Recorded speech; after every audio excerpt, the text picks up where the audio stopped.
Many international students choose an American name because our names are hard to pronounce. Often, people pick common names like Jack and Daryl. I pick myself the name Rocky, the one who gets knocked down but always stands up again. Today, I am here to share with you all the hardest hit in my life. It was when I went back to China during the summer break last year. I broke some laws and I was arrested.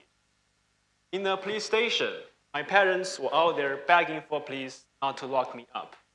You can imagine how difficult it was for me to see. That was the first time I felt so sorry to be their son. But that was not the end. In fact, it was the beginning. In the second morning, I was sent to a detention house. I stayed there for half month. Every week, I get only 15 minutes to talk to my parents through a computer screen. It was not even a class. That is a place filled with depression, despair, and violence. The longer you stay there, the more hope about life you will lose. I was the youngest person there. They teased me, they tried to entice me to do worse things. I felt unloved, abandoned, and helpless. People are addicted.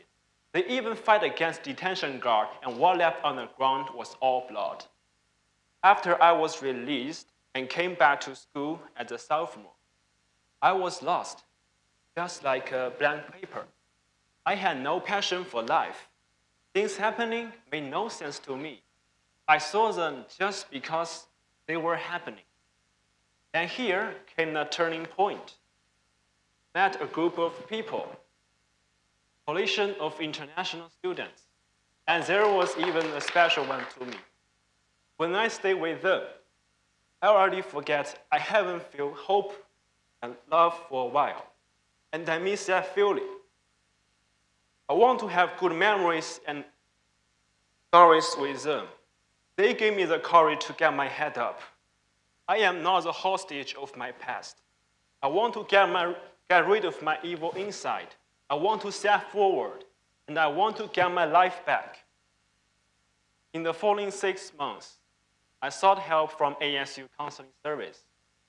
I kept talking to them. I still remember I told my therapist that I feel guilty for my family, and I don't feel I deserve the right to love others or someone anymore. She asked me, why? What makes you think of this? You already paid the price. You spent 15 days of your life in a place no longer believe in life. Now you should start wasting more time on this and give yourself a chance to be good. That was the moment I gradually opened to forgive myself.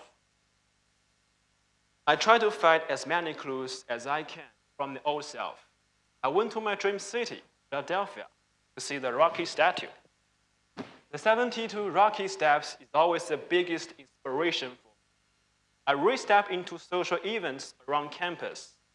It reminds me how exciting it is when you meet new faces and learn their story.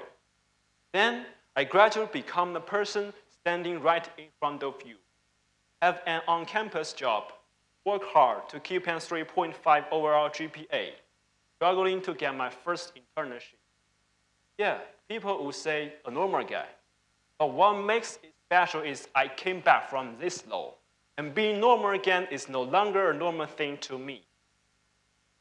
Our worst doesn't define who we are. We all make mistakes. We admit it. We take the punishment. Then we move forward. We behave and try to achieve ourselves. That's what we call redemption. That's the future of American dream. This world is not all about sunshine and rainbows. Sometimes it's a very mean and nasty place. And I don't care how tough you are, it will beat you to your knees and keep you there permanently if you let it. Me, you, nobody can hit as hard as life. But it's not about how hard you can hit. It's about how hard you can get hit, how much you can take and keep moving forward. That's how winning is done. Thank you.